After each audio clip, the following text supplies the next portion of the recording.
एबटाबाद की हसीन वादी सियालकोट में सयाहत के फरोग के लिए जीप रेस का इनेकाद किया गया। मुल्क भर से आए माहिर जीप सवार खतरनाक ट्रैक्स पर अपनी ड्राइविंग की शानदार सलाहियतों का भरपूर मुजाहरा करते रहे। मजीद बता रहे हैं यावर अब्बास अपनी इस रिपोर्ट में।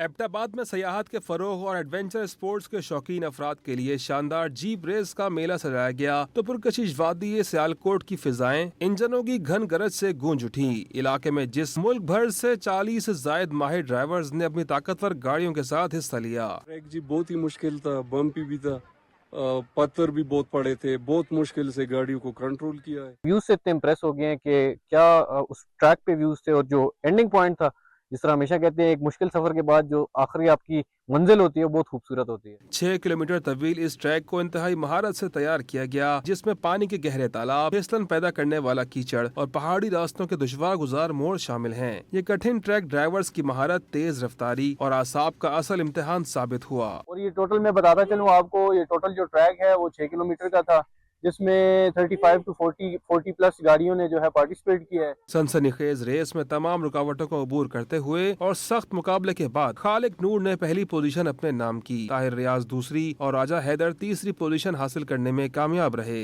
मकामी लोगों और सयाहों का कहना है कि ऐसी सेहतमंद सरगर्मियां न सिर्फ शायकीन के लिए तफरी का बेहतरीन जरिया है, बल्कि इलाके में सयाहत के फरोग में भी अहम किरदार अदा कर रही हैं। यावर अब्बास, डॉन न्यूज़, एबटाबाद।